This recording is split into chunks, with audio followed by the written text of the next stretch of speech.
From Coordinate Sport, it's The Drive Phase, a show about sports founders, leaders and experts and the stories behind their business journey. Welcome to episode 100. It's time again for our wrap-up series, which brings together the best insights, this time from episode 91 to 99. It's a great way for you to jump in and sample the Drive Phase content. We've picked out some of our best clips and tips from our conversations from the last 9 episodes. We also want to take this opportunity to thank all of our listeners for your support and ask that you subscribe and leave a review on Apple Podcasts or follow us on Spotify. Welcome to this week's episode of the Drive Phase podcast and part 10 of the Lessons from Leaders series. Enjoy the show. Angela Wilson, Amy Lala and Andy Dolby Walsh share their management and leadership styles with us. I think just being kind to everybody and to giving positive feedback even in times of negativity, because there's always ways that you can deal with things, and finding ways of making sure that even if you're delivering negative news or bad news, to try and make that more positive.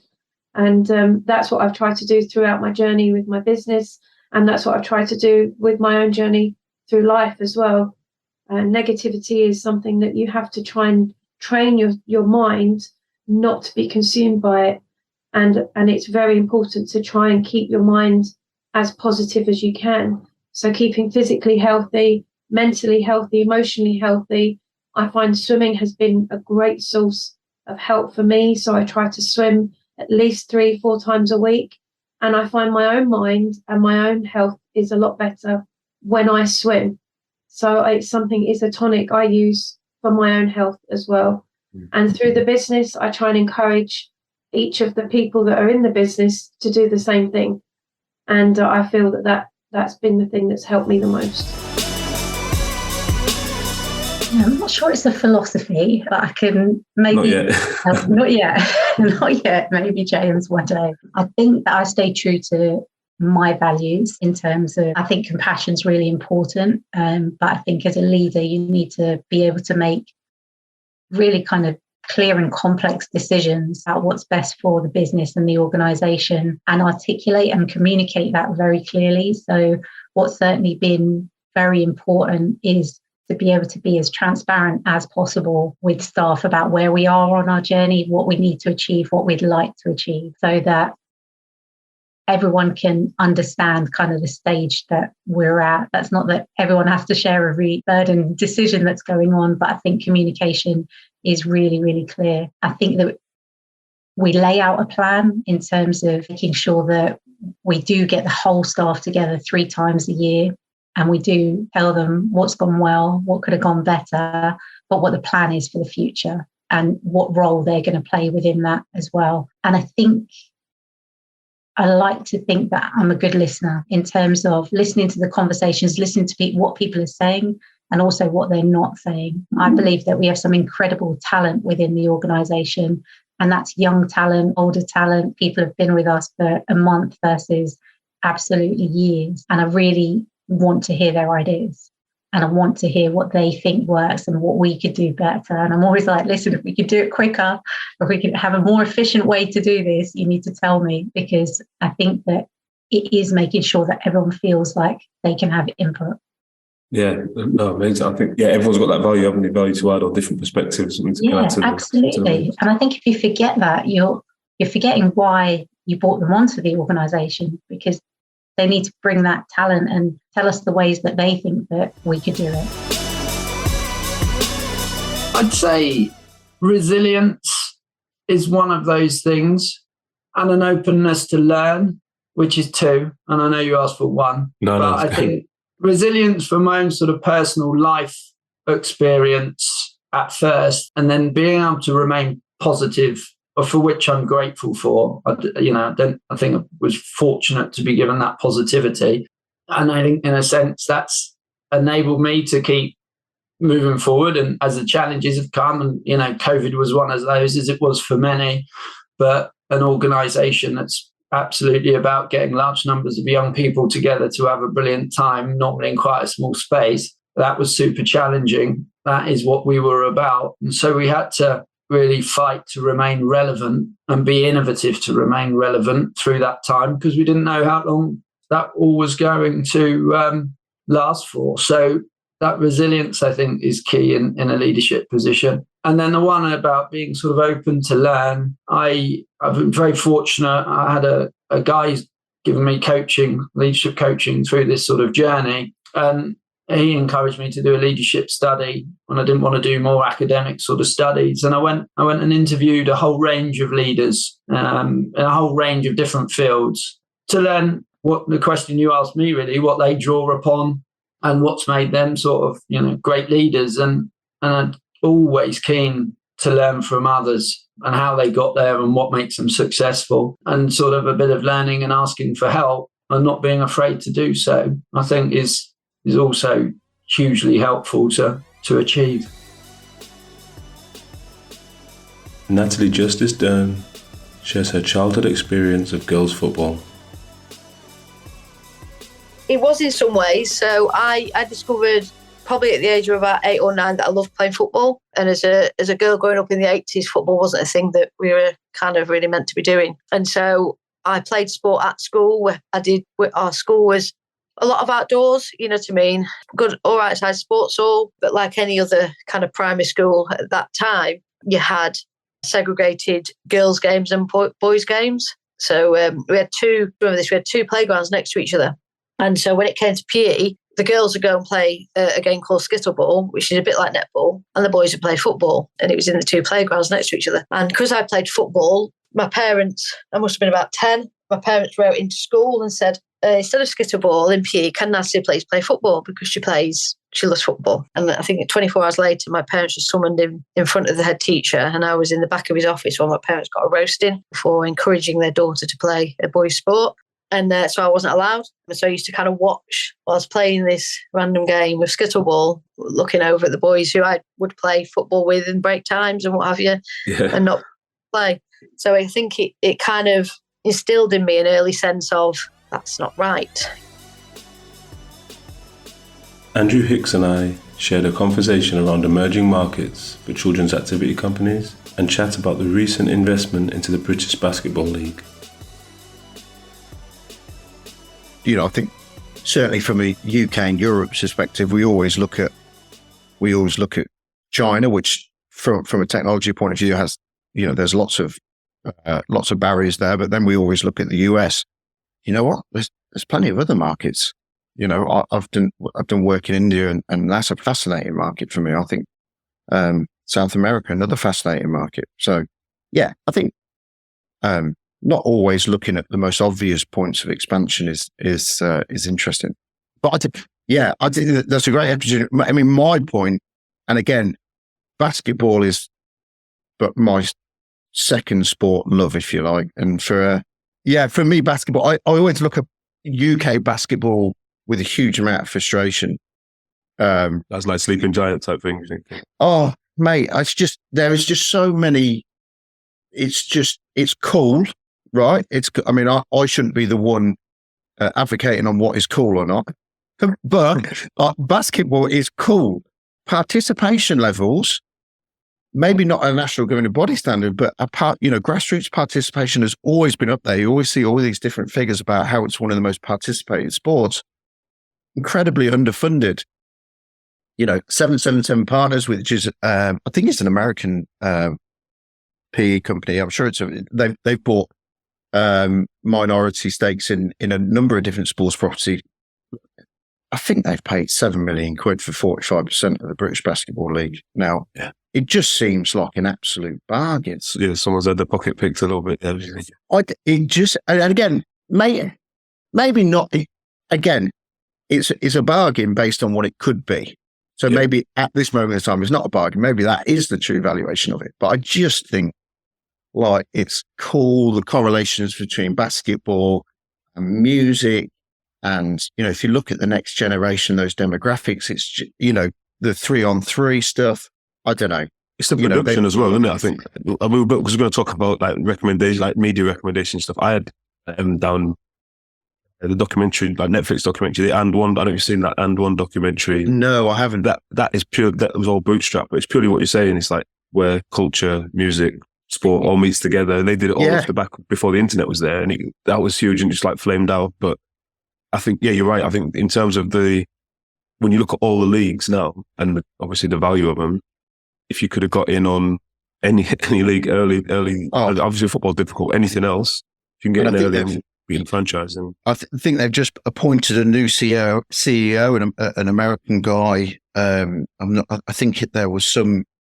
I'm not sure entirely what his background was, but yeah, they've also invested in the London franchise, who are now involved in. I do some work very loosely in the EuroLeague basketball, which is an absolute monster. I think, don't quote me on this, but there's a vast majority of European country has basketball within their top 3 or 4 sports. It is huge. And then there's Spain, if you go Barcelona, Real Madrid, they've all got their basketball team. And it's just the kind of sports franchise, and they've got basketball. Spain, Turkey, Greece, Italy, Scandinavia. The basketball is right up there with their top sports. And London being involved in European basketball now is huge. That would be but there, I mean, look, there's still a long way to go. I just, I think the last couple of days it came out that there's been a private equity bid for the cricket, the 400 million quid for I'm not sure how much of a stake it was, but that only started last year, didn't it? Like, do you know what I mean? And these guys have paid 7 million quid for it, but I don't know. And again, what do you think the playbook is, mate, for that? Obviously, with 777 partners, they're buying the league or big stake in the league. What is it? Because it's almost like, I look at it and knowledge base is really poor on this, but if you could just make that kind of a NBA expansion league or something like that, or whatever, I don't know if it's that how it would work, but instantly the value, it's just going to just leave enough exposure, it's going to explode. Yeah, I don't know, because I think a lot of people say, oh yeah, but it's nowhere near as good as the NBA. No, it's not, and it never will be. That doesn't mean it can't be hugely popular and successful, right? The ML, Major League Soccer isn't as good as the Premier League, but it's still turning into its own beast. It doesn't have to be the best in the world to be successful. But I don't know. I don't know what their plans are. I would just love to see it professionalized, more rolled out. I guess now's the time if you're looking to put a bid together for a team. Come in, and I guess they're going to start selling the team franchises off or whatever. I think so. Yeah, I mean, there's rumblings about all sorts of different stuff, and I don't know the sort of direction that they're going to take it in. I just sort of hope it's. I just think it's so exciting. I think there's just so much opportunity there with it. Adam Fraser and Natalie Justice Dern talk us through why they originally got into the sector. So even then, as a journalist, I was fascinated by the sport for development field and how people were using sport for social change. I remember writing for Sports Pro about Skateistan when they were a startup using skateboarding to help girls with education in Afghanistan, or Peace and Sport, the conference, and different initiatives around covering different ways that teams and leagues were using sport to impact their communities for the better. And that was always absolutely fascinating to me. I took a kind of, I guess, a traditional move from journalism into the communication side of things. I went to work for an agency called Benchmark, who owned the Sport Industry Awards, which at the time was in the UK and South Africa, the Bloomberg Square Mile Relay, which had started in London but was expanding, which is a participation event. There was a talent management arm. There was Beyond Sport, which was growing into a significant organization in the sport for development space. And again, really just the group as a whole had a real startup mentality and was working across a whole range of things. I went in there as communications lead for the whole group and also as executive director of the sport industry group. But actually, I went in there in the communications role and then took on the executive director of the sport industry group. It wasn't in the original plan and in the job interview. But it was a really great mix of being able to get experience kind of building brands and telling stories from the other side of things, from that communication side, as well as the actual business operations and need to make money, raise revenue in that sport industry group role. But the things that resonated for me were the stories of how sport was driving social change. And it was funny at the time, things have shifted. At the time, as a comms person trying to get people to write about sport for development, at times it was like banging your head on a brick wall. Lots of people were like, no, our readers aren't interested in this. Fans aren't interested in what their club are doing in the community. They're interested in what happens on the field. And I always thought that was short-sighted. And I think now it's very, very different. Like, you see the amount of coverage this field gets. You still hear people say, oh, people aren't as interested in the community side of things. But like, frankly, I think they're wrong about that. Those are the stories that I think really do get people hooked in on a personal level. Just to touch on Sports Industry Group, obviously hugely influential now, but at the time when you joined Benchmark, was it a case of, were you starting that up and starting to kind of scale it based on like you had done at Sports Pro? So were you starting up the newsletter and doing that, or were you kind of jumping? No, I would love to take the credit for that. But actually, at the time, it was already a really established, successful property. The Sport Industry Awards was already getting 1,500 people into a room for a big celebration. The sites and newsletters and things were still up. We had a whole range of events like going through the year to engage people working in the industry. As I said, there'd already been kind of an expansion to South Africa, so it was a chance to scale and grow that in the early stages. But the kind of the flagship UK property there was really well established. I'd like to think that I definitely helped it to grow and helped it move on and develop as a business. We took on BT Sport as the first title sponsor of the awards and different things like that. But no, it was definitely established. I think the building things was much more on the areas where the business was really expanding on some of those other areas, like Beyond Sport, Square Mile Relay. Even though they still, as I say, the whole agency, the whole organization had very much a startup feel. And so people were involved in every part of the business. I suspect now that another decade or so on and more established, people are in probably more distinct teams because of the scale of the business. But at that time, it was still that same mentality of everyone was involved in everything to some extent. I think it's a tricky question, really, but a good question. I think I'm definitely, to me, it's around collaboration, and it sounds really, really cheesy, but I think it was Ian Drake who was at British Cycling at the time, and he kind of talked about British Cycling and said as long as he leaves it in a better place than he inherited. And that's kind of always stuck with me as well, is that actually, we, in a leadership role, especially in NGBs, that's not my sport. I don't own that sport and I don't own the teams that I manage or anything like that. And that's always been quite key to me as a leader, is actually, if I can be the person lobbying and be the person that's behind somebody helping them achieve and what have you, then that to me is quite key.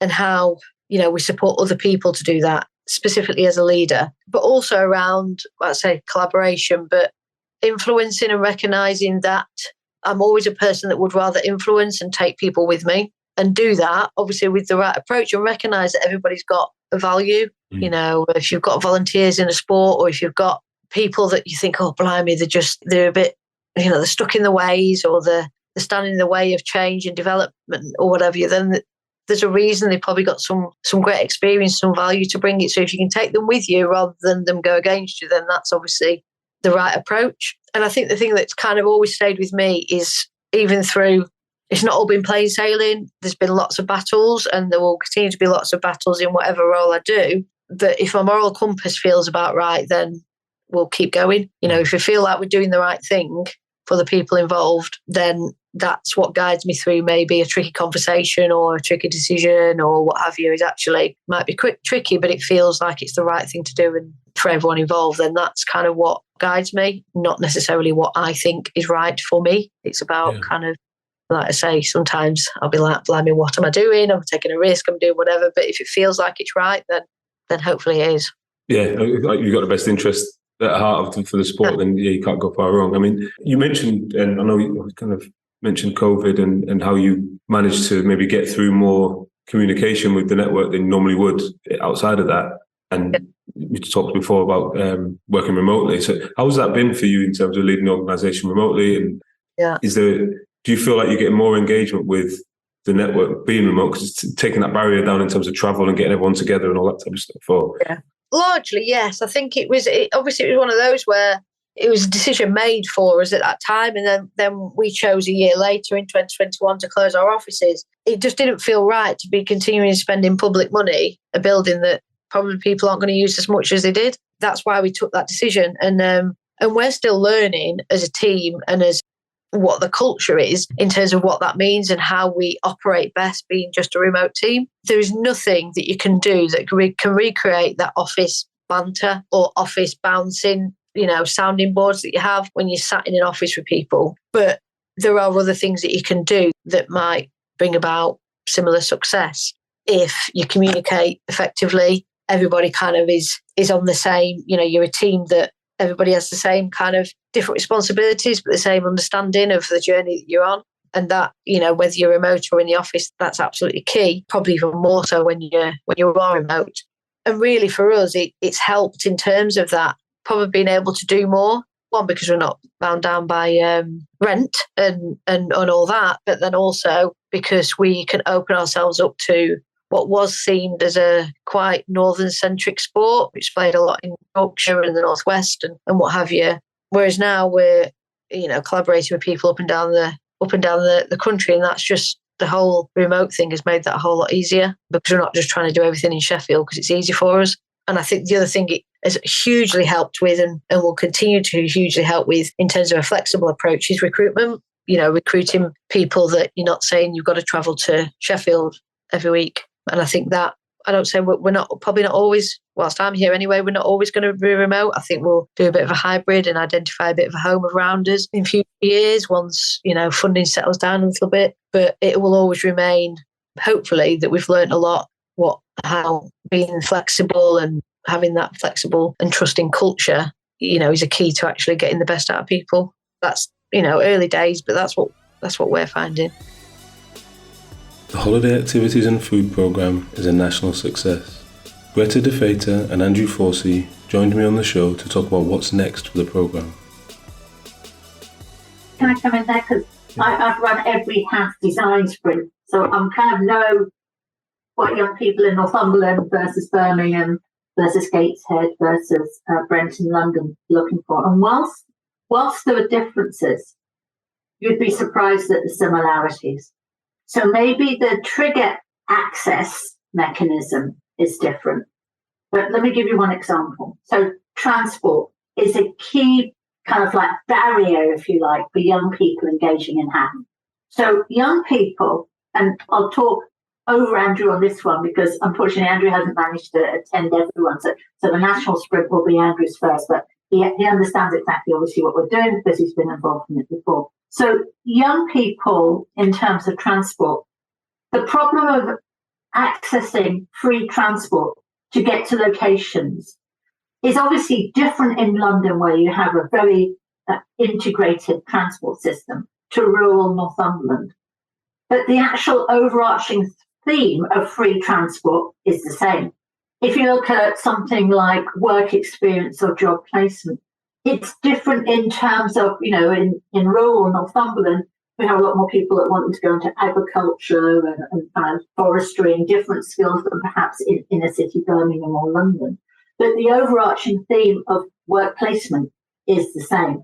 There's young people are firmly in every location we're looking at saying they do not want to go to a community church hall or a community centre and just be part of something there. What they're really looking for is they're looking for investment in the youth sector, which has been decimated over the last few years. They want to have their building, their place to be, where they can drop in and out of, but actually have this type of digital hub where they can access different locations and different services in the community. So it's a very, very different concept to what we've currently got. And I actually think that's very positive because the community organisations that are doing such a sterling job delivering HAP for primary school would be overwhelmed if all of these young people suddenly turned up for a HAP. We all know how hard the community organisations work at delivering HAP, and they do an excellent job. So rather than looking at it in building just solely on that community support, what we're looking for local authorities to consider, and actually also, regenerating the high street. So here's another area we need to consider within each local authority. So let me give you an example on that. If you look at the high street is full up of closed down shops. So why can't we be looking, this is an idea from the young people, so I can't take any credit for it, they're saying that shop that closed down, why can't we work with the council and regenerating the high street to make that a youth centre where it's fully supported, not only to deliver half, but as soon as you start looking at investment like that, you're looking at investment across the year in young people. So after school, the weekends, and the school holidays where they'll have a fully functioning youth centre, which could be supported potentially with services such as mental health. We can have violence reduction units going in, all types of activities that would be driven by the young people themselves. So is that clear to everybody? So it's quite different to what we're currently looking at. That's not to say that, that's one of the ideals that we're looking at. And the young people that are doing all of this work for us are saying, well, we have different stages of what we would want with an ideal. But it's one suggestion, and it would definitely get around multiple problems, because when we're looking at regenerating the high street, one of the comments that always comes back at a local level is, well, we always have young people hanging around the high street up to mischief, so to speak. But when I ask any local authority about regenerating the high street and say, how have you considered the voice of the young person? So far, no one's turned to me and said they've considered it. When it comes to social policy, James, the HAF programme is the closest thing I've seen to a silver bullet, because it has already shown itself capable of alleviating family poverty in the here and now and safeguarding the quality of life for children from households on lower incomes. Alongside that, it's showing a lot of potential when it comes to improving that same group of children's life chances and their ability to get on in their adult life. There's a whole range of positive outcomes emerging when it comes to childcare opportunities, particularly for working parents, the health and well-being of children. No matter what one's area of interest, the Holiday Activities and Food Programme has already shown itself capable and also possessing the potential to go even further on each of those areas. But as Greta said, the broad theme to emerge from the first 2 years national rollout now is that we've got ourselves a really good programme that, with a bit of fine-tuning and a bit of tweaking in the right areas, could become even better, even stronger,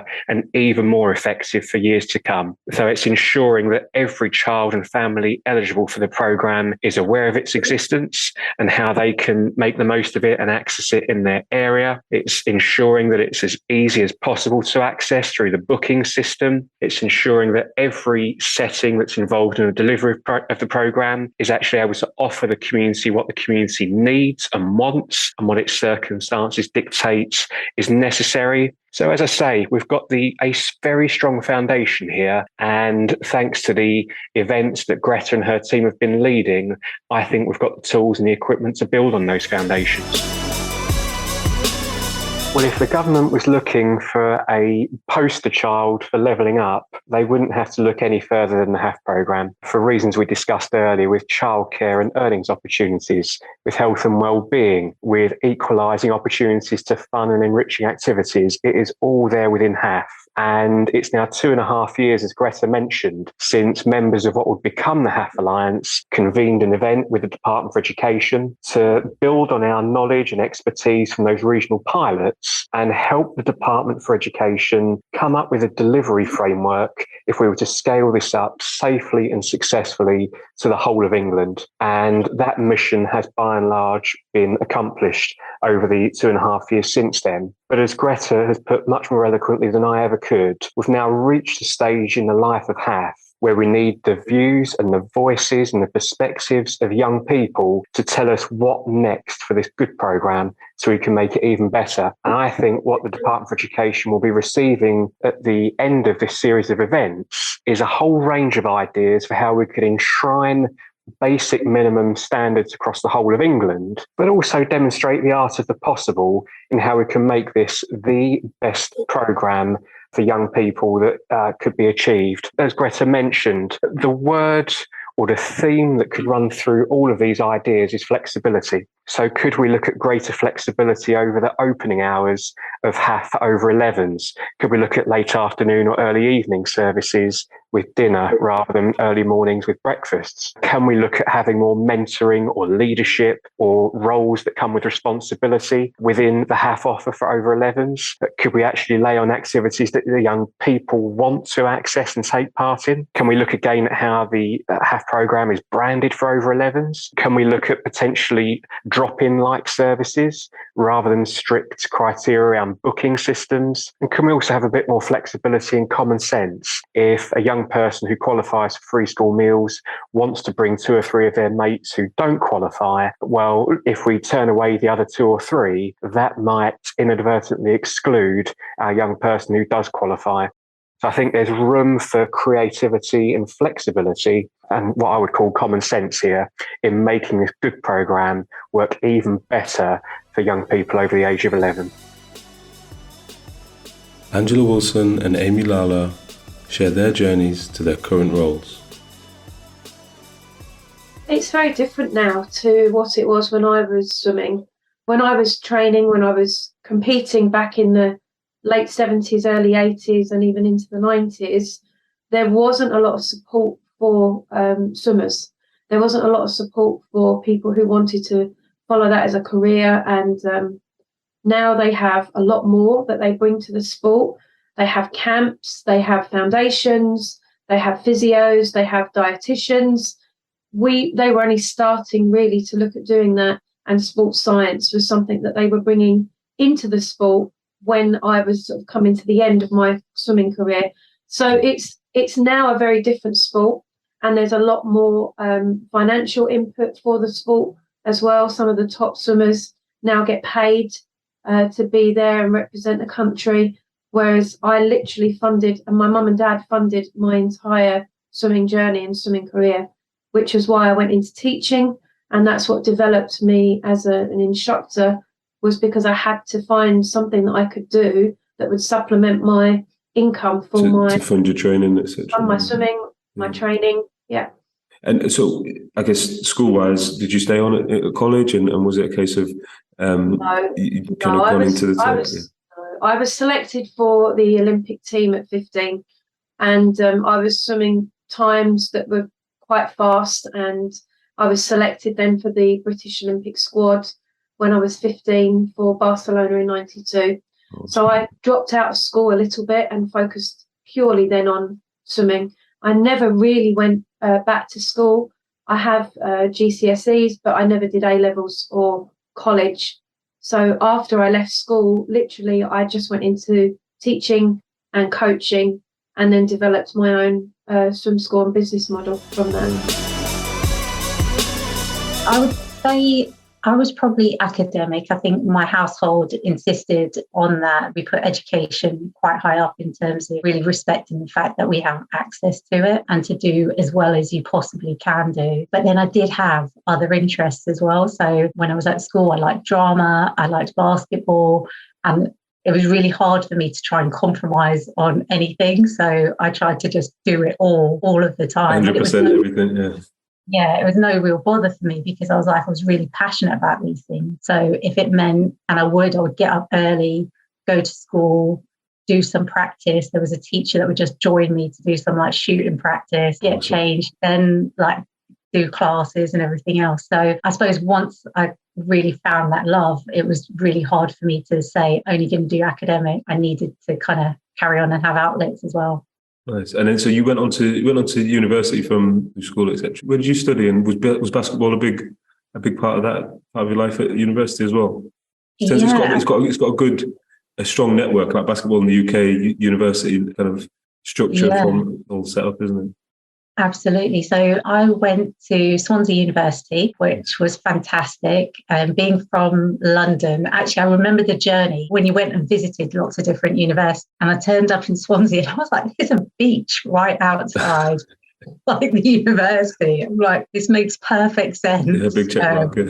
Yeah, like tick, this really works for me. And the course was great. And I did a year abroad in America or Canada that you could choose from. So that really worked for me. And the first thing I did was, join the basketball team, which again was a great social network, and you're able to play at that level, which was really good to be able to do and travel and play at the same time. Katarina Bilarushka, Adam Fraser, and Natalie Justice Dern discuss their approach to building a team and creating a thriving culture. Actually, for me, as I told before, it's more feeling. I used to feel the people like, I cannot say I have the list of the characteristics that I can just scratch. Okay, that is good. That is we had here. Like, of course, the experience is very important. The knowledge is very important. But at the end of the day, the most important thing is how curious the person about what you propose to him to do, because I like, and I always trying to judge people in my team who will be really charged with what they're doing, who will be really not coming to the job just to do the job and have their salary, but who will be who will do their job for idea, first of all, for the goal, for the common goal. That is important, because I always like when the people, when it's really important for them what they are doing, not just doing that for money. Of course, the money is very important and everybody have to be paid, but that's also very important when the people really enjoying what they're doing. In that case, they're doing that good. The big thing for me is I think there's been a fundamental shift in what leadership looks like. I think I was very lucky with the leaders I had earlier in my career. There's lots of ways they're role models for me, but not really in how they led a team, because I think now you have to be so much more inclusive and collaborative in your decision making. It's not really the case that I sit there at the top of the org chart and make sweeping declarations about how we should do things. I think leadership now is much more about finding the right way to empower your team to do good things. Obviously, you've got to hire good people and help them develop, but then trust them to know the work and know the right answers. And you're almost providing the platform for them to do that. And I think that that's the big thing. And tied to that is therefore not having an ego about it. I'm never trying to take credit for work that someone in my team has done, because we get organizational credit from the amazing people we have working, from the effect they're having in the community. And I think that leadership now is about empowering your team and about being successful together rather than trying to be the shining star. I think that, again, I think in the last 10 years, I think what I didn't set out on this kind of career path, but know that I love working in sport and feel very lucky to be able to have a career in sport and develop in sport, and knew that I wanted to be the CEO of MGB. And that's what I love. And although I've tried in my own time, I'm a kind of trust. I sit on other committees of charities and different things that are outside of sport. Recently, a school governor, just to test different sectors. I just love working in sport. It's you know what I mean. And that's what I wanted to do. I knew I wanted to be a CEO and still want to be a CEO, and really have that impact, and really kind of look at what around us is brilliantly placed for this, just to kind of see what can be achieved and what the vision looks like and how we kind of realise that. And something like Rounders, it's just amazing. I think it's kind of the best kept secret in a lot of ways. And I'm not saying that just because I'm working for Rounders. It's a sport that everybody has a really great positive affinity with, but yet doesn't really see it being played beyond school. Even though it is, there's thousands of people that do play it up and down the country in teams and leagues, in the communities as adults, but nobody kind of really knows about it. We talk launch stories with Amy Lala and Katarina Bilarushka. It was a really interesting one. So I was living in Boston, which is amazing. So again, I'm surrounded by the best sports teams ever in terms of basketball, NFL, hockey. It was great. But I did have this reluctance to commit to living in America. I'm really close to my family over here. And that was a real pull. So as much as I loved life out there, I knew that eventually I wanted to come home. And as I went through that transition, I ended up working at QPR, working for them, which was perfect, and also was in my mind's eye from the start, because it's right near where my mum and dad are from. Like, it's the closest football club. And I remember years before driving, I'm like, this would be super convenient to start my career here. And so as kind of transitioned, and I then worked at QPR for 2 years, which was, again, a fantastic experience. I think what was happening was that I was starting to realise that I had a job that I'd really coveted. I wanted to work in football and I wanted to work in sport. I wanted the position that I was in, but then possibly didn't want to be there doing what I was doing for the next kind of 10 years. And what I could see from the community work that we were doing, and QPR to this day has a great community programme, was that I was meeting lots of young people that were talking to me about what their ambitions were, what they wanted to do. And you're smiling because you probably know that I was still meeting people that were saying, I'm going to be a footballer in the future. And I'm like, great, where are you playing? And they're like, just in the park. How old are you? I'm 15. And I'm like, we need to provide young people with backup plans, with ideas of what else they might want to do in the future if this doesn't work out for them. And I'd say that realization was where Let Me Play was born. Yeah. In the fact that I've had this calling to say, let's provide young people with every opportunity we can, the best facilities, the best coaches and role models and information, but let's also talk to them about having kind of plans for their future. So we established our foundation 3 years ago, and actually when we start to think about it, I think the idea came up at the point when we moved to Cyprus, because now our headquarters are in Cyprus, and we moved there in it was 2018, I think. We moved our headquarters there, and when we became to work in that more European community, we understand we have to think about corporate social responsibility, because since that we were doing some charity in Ukraine, of course, but it was some small pieces, and it was not systematically. It was we helped there, then somebody came and asked us to support there, and we were open for that always, because we are actually, by nature, we like to help people. I mean, for me, that's very important for my family. But that was not systematic. And when we came to Cyprus, when we moved to Cyprus, we understand how to do that in a proper way, actually. That was some new knowledge for me. And actually, I was really excited to do something for our company. And we decided to establish, not just working with some other charities, but to establish our own charitable foundation. And that's how Parimatch Foundation appeared, actually.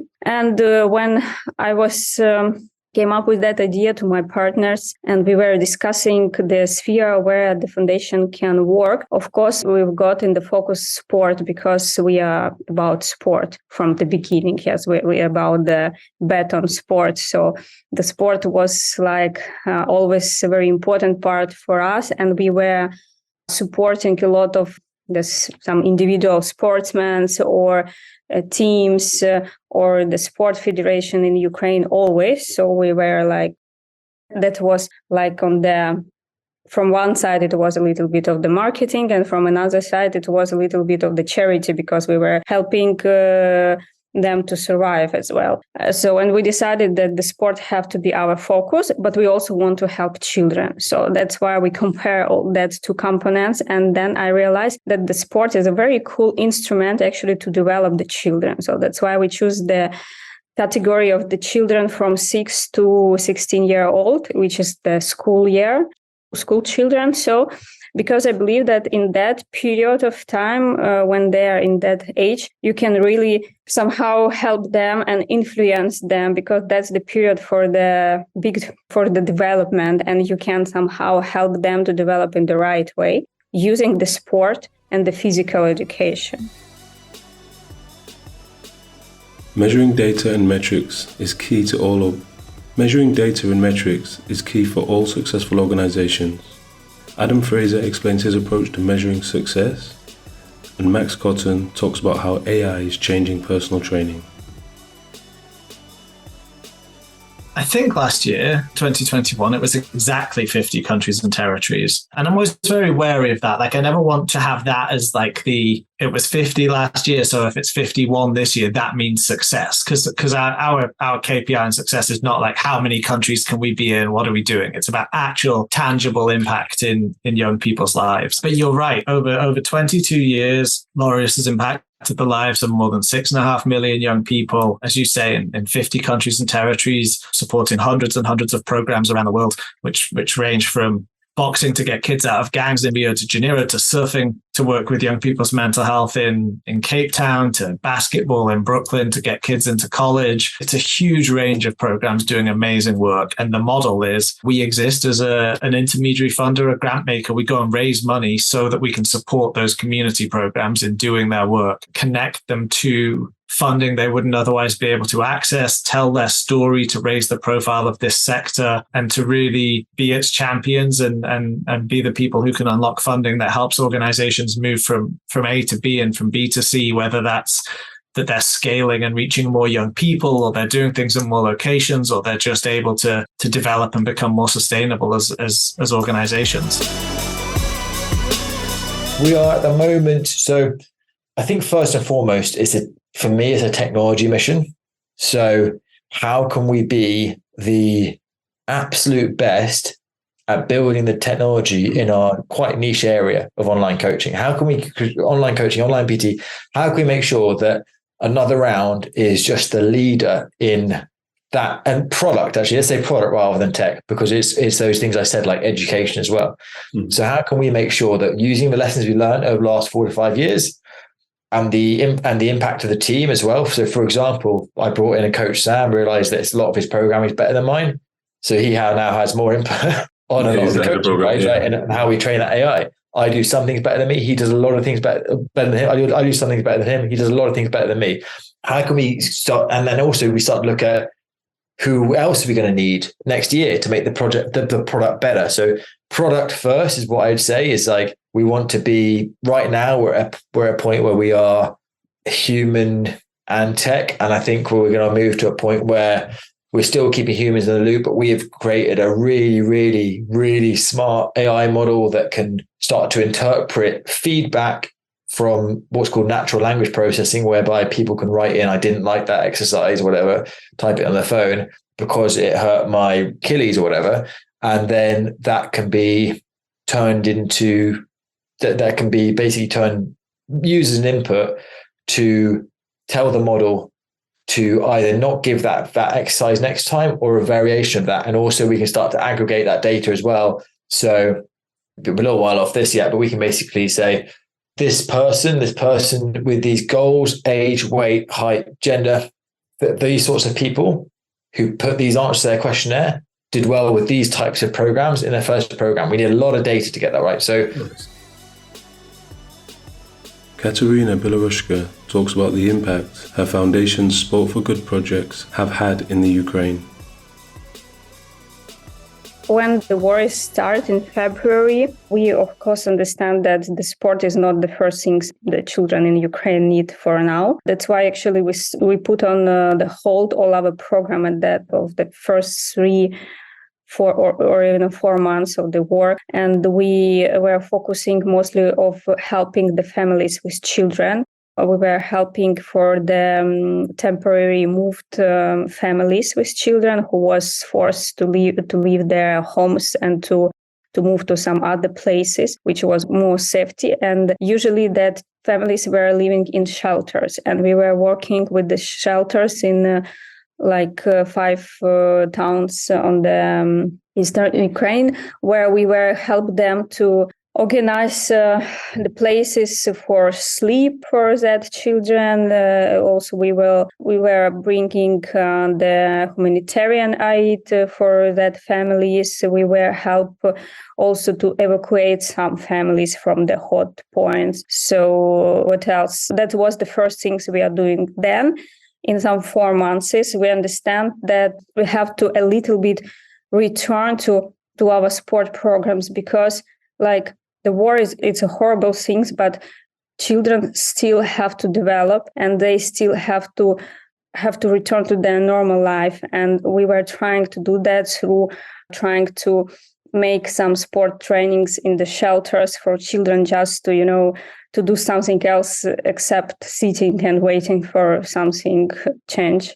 Yeah. That's the first things. Then other things we realized at that time that now we have to work more with like trauma of war, we call it, like, because all children in Ukraine now had that psychological trauma, because that's not easy to go through that. It's not easy to adult people, but for children it's even more complicated. And we're trying to work with that also. What we have done, we have a very nice, very good, actually strong cooperation with the Israel Coalition of Trauma, because the Israel is a very unique country. They have that experience of living. Living in that environment. In the war. Yeah, so they know how to work with that trauma and they have a great experience. And what we've done, we are start to making training for the psychologist who then will work with the children. And that actually works very good. I don't remember the numbers now, but that was really the big amount of the psychologist who was passed through that our training. And it was really effective, because then they go and they start to work with the families, with the shelters. They start to work with the children in a school and so on. And that's very important, because that psychologist, they have to work first with the children, but also with their families, with the parents, because usually parents don't know how to talk about the war and what's happening with their children. That was very important also for them to know how to explain, how to talk in a proper way, not to make wars. So that's really important. Thank you for listening to this week's show. You can subscribe anywhere you get your podcasts. If you'd like to get in touch with us, you can write to us at dryphase.podcast@coordinate.cloud, tweet us at coordinatesport, or follow us on Instagram at coordinate_sports, or on my account at James_Ventures. This episode was produced by Nancy Kwamboka, with support from Claire Goodchild and Lola Small, with special thanks to Rochelle. I'm James Moore, and you've been listening to The Drive Phase from Coordinate Sports.